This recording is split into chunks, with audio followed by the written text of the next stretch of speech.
Thank you very much for staying with us. Let's do business now. The European Union says it is satisfied with Ghana's performance in trade and quality-related programs. The EU supported Ghana with 15 million euros to build capacity in the development of trade and private sector. Trade-related assistance and quality-enabling program TRAC aims at facilitating trade and private sector development. Standards in the sector have been enhanced since the program's inception. Under the program, grant facilities have been provided to the Food and Drugs Authority, Ghana Standard Authority and other agencies to implement quality control systems in food production, export and market surveillance. Moreover, a large number of projects are still being implemented in many other sectors. Head of Cooperation for the EU, Ignatius Bureau, said despite Ghana's strides, it needs to improve production and competitiveness in trade exchanges and ensure integration in the global market. The local economies were urged not to be dependent exclusively on exporting commodities, rather export processed products with more locally created value addition. In other business news, now TV3 Business Desk takes a look at the first quarter results of some listed companies on the Ghana Stock Exchange. Results of the first quarter indicate a dip in performance as compared to the same period last year. Data from the Ghana Stock Exchange indicates Starwin Products Limited profit margin for first quarter of 2016 increased by 127%.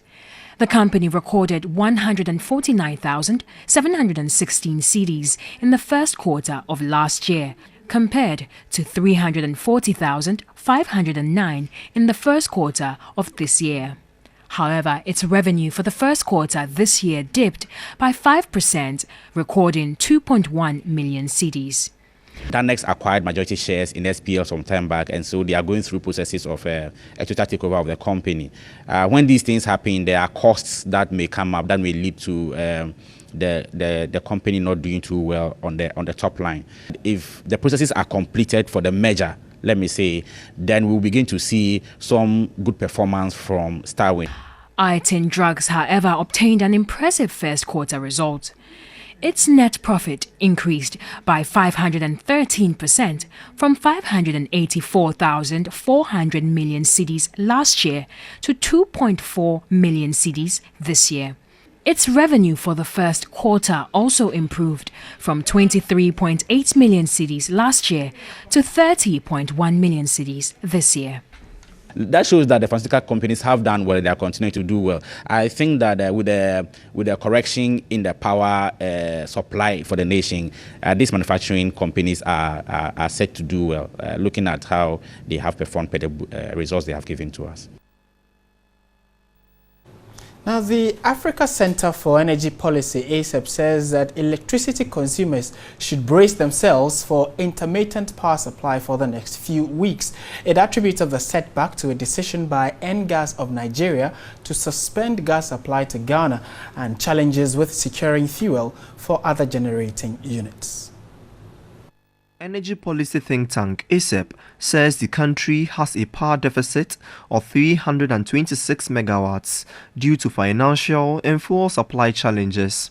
ACEP indicated total power demand in the country as at May 18 was 2,024 megawatts, while total supply was 1,698 megawatts. Nigeria and gas in the last 3 days has suspended gas supply to Ghana due to the Volta River Authority's indebtedness to the company, while the country's hydro sources, including Akosombo and Bui, have reduced power generation due to low water levels. There will be some temporary load shedding. I mean, they can choose to call it how, but your light may go off at some point in time. Demand is more than supply. We have a power deficit of about 300 megawatts. ACEP says government contracted Cote d'Ivoire to supply Ghana some 70 megawatts to help ease the supply deficit. But the energy policy think tank wants government to prioritize efforts to control the country's fuel supply situation while investing more in solar energy. We have a renewable energy fund, Last year, the Climate Investment Fund even gave us about 41 million to put in that fund to support individuals who want to acquire solar. What is the process? How do we get, for instance, lifeline customers, about 32% of the customers, to solar, so that the grid will be used for industry and other commercial users? However, the Ministry of Power has ruled out the return to prolonged periods of erratic power supply, despite large parts of the Ashanti and Greater Accra regions being plunged into darkness barely a week ago. All right, so that's it for business on Midday Live.